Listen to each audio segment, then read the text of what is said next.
Go fruit yourself.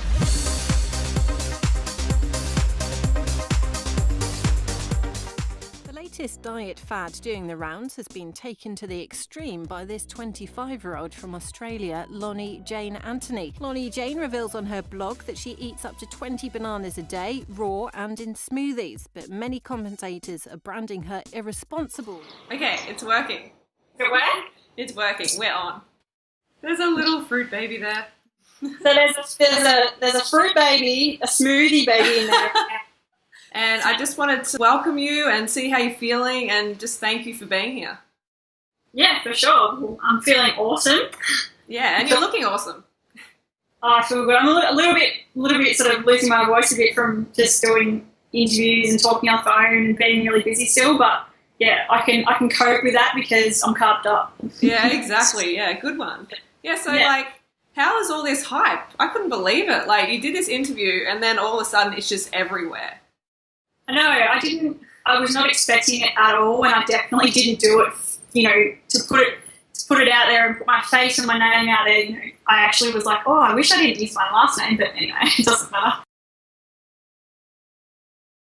The media just take parts of whatever you say and make it into their own, and if they can make it as negative as they possibly can to get that audience, then that's what they're going to do. Yeah. So I wasn't fazed one bit by the negativity that came out of it, because I feel like there's way more positive that came from this than good. Yeah, way more. I'm seeing it everywhere. Yeah, and I still think that most of the people that say negative stuff are actually Curious. the people that are probably even more curious than the people that are actually like praising me for it. Yeah. They're probably thinking in the back of their heads, oh, that obviously really worked. Mm-hmm. She does actually look healthy, and and people are interested in it because it's like deep down we all know that fruits and vegetables are good for us, and I just think that's just inspiring within itself, and the negativity doesn't get to me one bit because I know I'm thriving in health and I know what I'm doing is right. Awesome. And I'm not silly. I'm not on a diet. This is my lifestyle. It's every single day, and I just know that what I'm doing is right. And I love sending the message out. This is obviously new to me, like to be sort of in the public eye a little bit more, but handling it well. Yeah, I'm trying my best. Like, I am a really private person. Yeah. So I appreciate this. Yeah, I appreciate this interview so much. This is the first time this is the first interview I've done. Like, I've turned down all the TV interviews and stuff because I just feel like it's a little intrusive and maybe I'm not ready. I'm not quite sure about it yet. I'm still thinking about it. We have the exclusive here, folks. Yeah, exclusive interview. There has been days when I've just ate just bananas, but not while I've been pregnant. I've definitely been eating, I've been sticking to the raw chill for pretty much most days, especially later on during the pregnancy. It just makes me feel better. I feel more energy. I feel happier. I feel emotionally stable. So still lots of carbs, keeping it low fat, a little bit more fats during pregnancy. It doesn't affect me like it used to when I wasn't pregnant. If I would go a little bit overboard with the fats because I feel like I'd need it. Mm-hmm.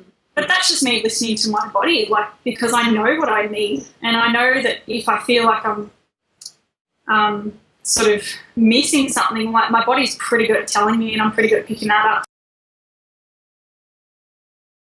I love my potatoes. Me too. I love my potatoes. Dutch greens. Yeah, Dutch greens. Yeah, Sabang is really good.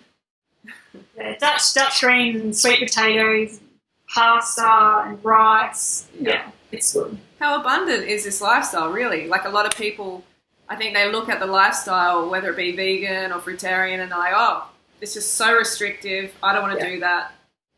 There's no variety. And it's like, come on. Yeah. So much variety. We're not, as humans though, we're not designed for the variety that we have given to us either. Look at all the variety you go into a supermarket. You don't even know where to look. You go wanting to make dinner, and you think you go into a supermarket, you're like, there's just way too many options, and you usually end up going for the frozen aisle anyway. But with this lifestyle, you don't need like hundreds and hundreds of varieties of tastes and foods, like, and you just like, I love my smoothies and I have them every day. Like, but it's like people eat their cereal every day. It's like, it's no different. Like, you're still eating the same. Like, most people eat the same things. Every day. It's no different when you're on this lifestyle. Like, but still plenty of variety. Majority of carbs. That's how I get up every day, and deal with this pregnancy with high energy, and I'm not stuck on the couch every day and not just feeling fatigued and low motivation and all of that. Like, I don't really feel much different at all. And there isn't many pregnant people that can say that they feel that way. Yeah. So that's an amazing testament. It is, because you see people like Kim Kardashian gaining double the amount of weight that she should. Yeah. And then ending up with preeclampsia. And lots of pregnant people deal with that too. Like, it's so well known, and it's such a common symptom of pregnancy.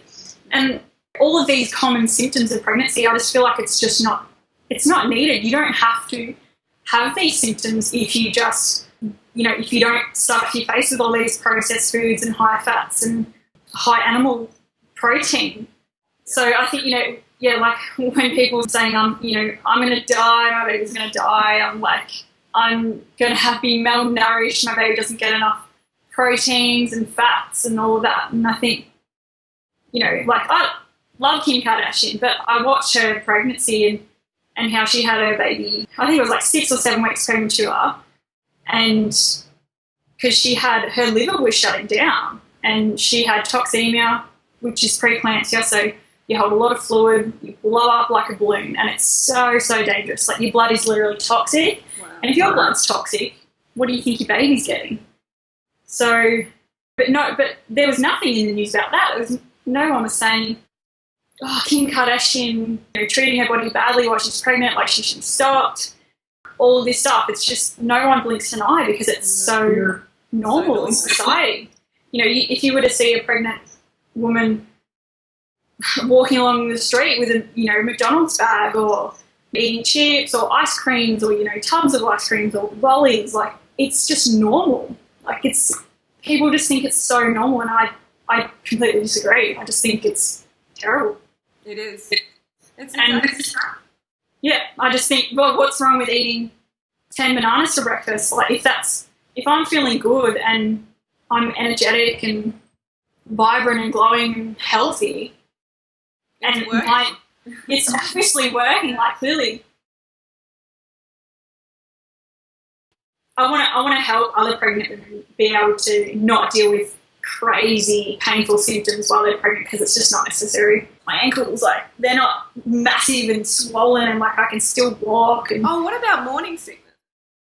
Yeah, so I never had morning sickness. Wow. I never physically threw up or anything like that. I did at the start. I felt like a bit nauseous and tired, but that was more because I was working too much, and it takes a lot on you emotionally when you find out that you're pregnant, and to realise that your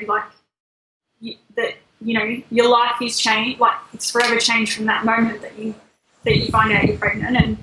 And I think it was more of an emotional thing, and just trying to deal with like the changes in my life, and then more things like that. But no sickness, no throwing up, no being in bed all day, no swollen body parts. No, except your belly, obviously. Yes, except for my belly. Can you stand up and show people?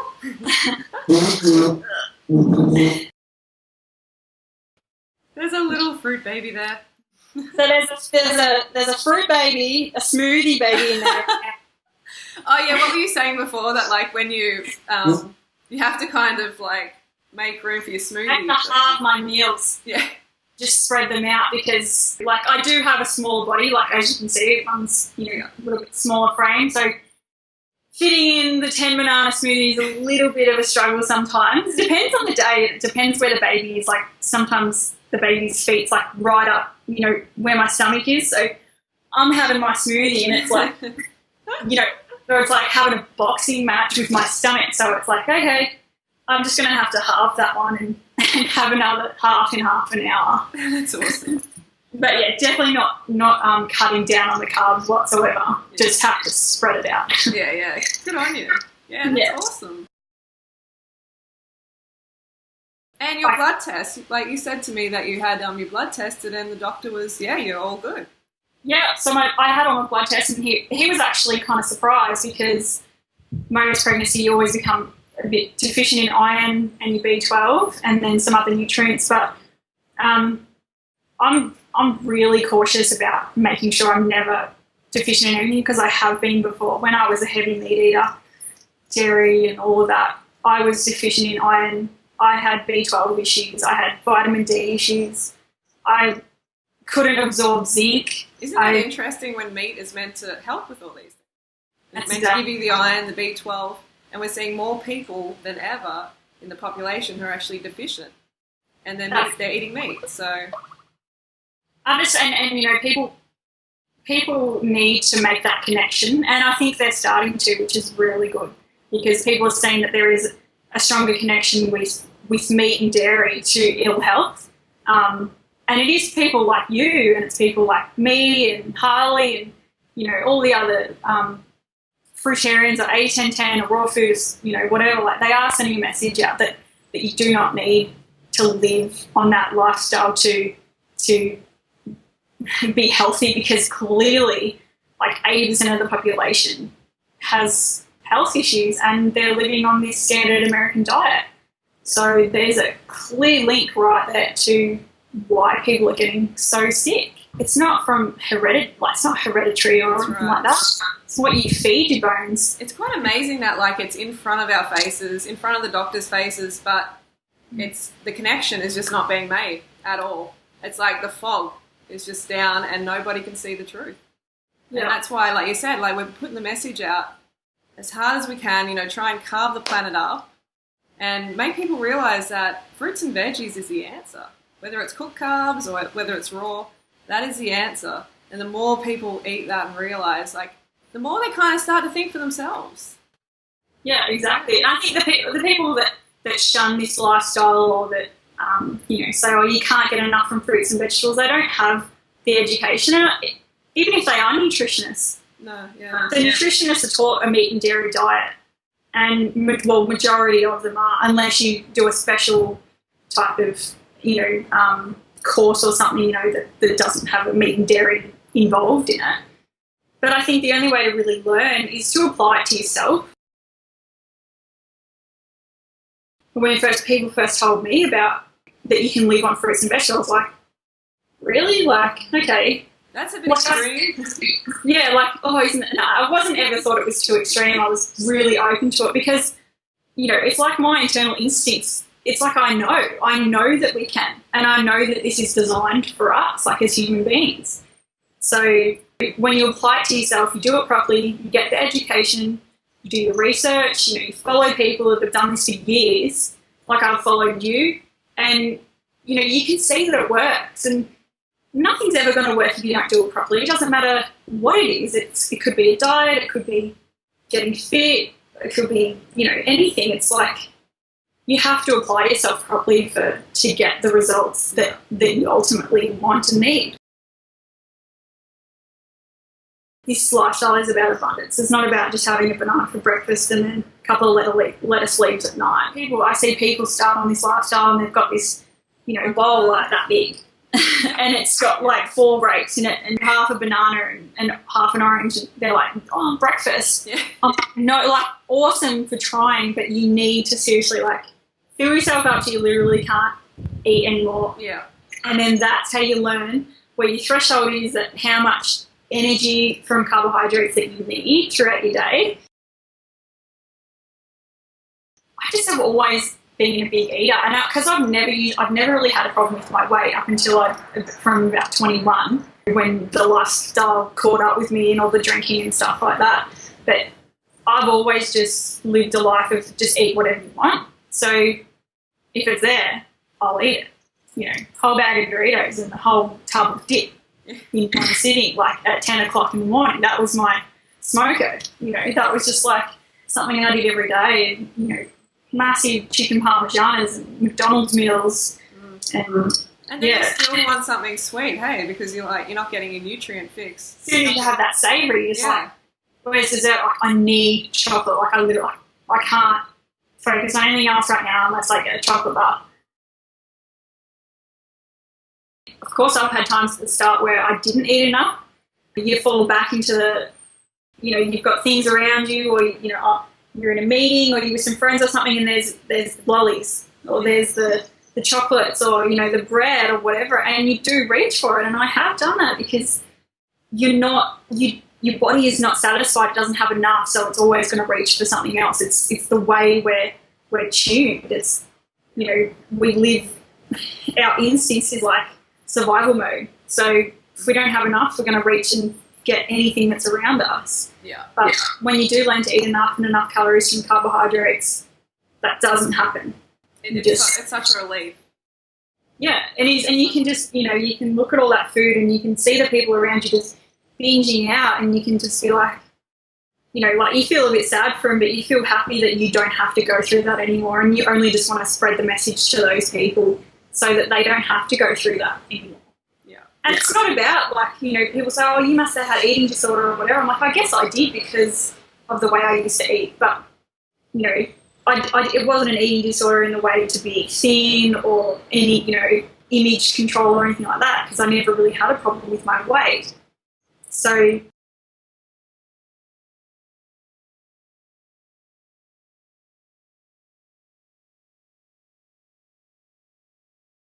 that you can thrive on this lifestyle. Oh, doing that it taught me a lot about eating, how to eat like more salads and stuff, because before then I never used to eat any salads or fruits or anything like that. So you came from paleo, didn't you? Yeah, I did it for probably like 6 months because I was put on it. I was told by my doctors and stuff that I should try it, and this would be good for your health and everything, like eating organic meats. So yeah, I thought I was really onto something, but yeah, I lost a lot of weight because I wasn't eating enough, and I just remember always, I just would always have sore stomach, and my body never digested the meat well at all, and I was always like, oh, I'm going to eat these, 5 portions of meat every day, like literally gagging at the thought, because I never was a massive, big steak eater or anything like that. So yeah, going from paleo, just, yeah, you would have you're probably, largely losing weight because you were sick. Yeah, I was really sick, and you could see it in my skin and everything like that, but it was because, you just have, they just teach you, you just have these small portions of salad, and then this portion of meat that's usually bigger than the salad. And then because, you cut all grains out, most carbohydrates, not that much fruit or anything like that. So you just, you literally just, your body's just like, what is going on? I don't know how to deal with this. And you're just always searching for food and always looking around food, trying to stop yourself from eating, thinking, that's what causes eating disorders, is lifestyles like that, where you are honestly deprived all day, and you have to stop yourself from grabbing the bread or the pasta. That's a true eating disorder. That is. Yeah. And I think that's, I get all the time, oh, you're anorexic and you got an eating disorder, whatever. I'm like, no way, man. Have you seen me eat? A big thing to remember is the truth goes through 3 stages. First, it's ridiculed. Second, it's violently opposed. And then third, it's kind of just taken on as fact. Yeah. So people, as soon as they hear about this, like you said earlier, they know deep down that fruits and veggies are the answer and what we should be eating. So something clicks in their brain and they're like, whoa. But then everything that they've learned, all this conditioning comes along as well, and it's just this big clash. Yeah, it's like hitting a brick wall. It's like everything you've ever taught, everything you've ever learned, everything you've ever been told has just gone to shit. And you just think, how can I deal with that? How can I deal with that education that I've had for 20-odd years? And then this girl here is doing something completely different and clearly killing it. Yeah. And living a lifestyle that they really wish that they could live. So that's a big thing of why people are negative, because they can't honestly see themselves changing. They can't see them changing their lifestyles, getting out of their comfort zones, and just start eating the fruit and getting rid of the burgers, or getting rid of the milk and all that sort of stuff. You obviously, you're well researched, I can tell, and you know what you're talking about. And I just really think that you should get a YouTube channel started. Yeah. I really think you should think about that. I have thought about it so much, and I'm just like, I just need to, I have thought about it a lot the last sort of couple of weeks since I've finished, working at my office job, because I really wanted to put more time and effort into this and really share the message and try and help educate people. So it's definitely on the cards. So folks, if you want Loni to make a YouTube channel, off you how to make videos, because I have no idea. I'm pretty computer literate about making videos and YouTubes and stuff. I'm like, I don't know. I can totally help you with that. I'll totally help you with that. I'm an old hat at that now. I know what's going on. Yeah, but folks, if you want Loni to start a YouTube channel, put your comments down below. Okay. Yeah, let me know. Encouragement. If there's enough encouragement, I might actually just do it. I try with my blog and answer more questions. Oh yeah, what is your blog, by the way? What? Oh, it's just 1111.tumblr.com. It's just I started it years ago. It's just like an inspirational blog. Yeah. That I just started putting pictures up, and then that's where people ended up going from my Instagram, and then I just started answering questions on it about health. So. Yeah, you've got heaps of questions and answers there. Folks, definitely pop over to Loni's blog. I'll put the link in the description below. It's really cool. I love how you answer the questions. You take a lot of time for people. Yeah, I do really love helping people, because I know where I was at the start and I had no idea. And, if I didn't have people like you with your videos and other people that you could talk to, over the internet and blogs and Instagram and stuff, I wouldn't be where I am right now. So I know that help is so important. So that's right. I'll get my ass into gear and start answering some questions. Yeah, on YouTube, man. Yes, on YouTube, starting videos. I don't even know what I would make. It's. Oh, we can give you some suggestions. People can put suggestions in the comments below. Definitely. I have a few ideas, off how the questions that people ask me off my blog and stuff like that. But yeah, I'll definitely need to get onto that. Have you got more interviews to do, or? Yeah, so I got inundated with interview requests from all over the world, from London to America, heaps in America, and then Israel and Brazil, and then obviously all Australia as well. But I haven't done any yet, because I just haven't felt like it's right, and I just feel like I don't want the media to twist and edit what I'm saying. I really want to get the message out properly. So yeah, it's difficult. It can be difficult. Yeah, and I want to do it right. I don't want to have to do an interview and then it's not what I wanted, and it's not spreading the right message, or they've cut out things that I feel like are really important. So yeah, I think when it feels right, it'll feel right, and I'll do it. But there's still a few on the cards that I might do this week, but we'll see. Yeah, thank you so much. Thanks again for being on the show, on the Banana Girl Show. My first ever appearance on Yeah, that's so cool. I'm glad I got the first interview with you. Yes. You're probably going to be on Ellen next. I trust you, and I know that you'll help. You're obviously you spread this message, and it's only ever going to be positive. And so many people watch your channel, so I think it's a really good thing. Looking forward to the comments and all the positivity to come out of this, and keep pushing it. High carb for the win. Yeah, definitely. Go fruit yourself.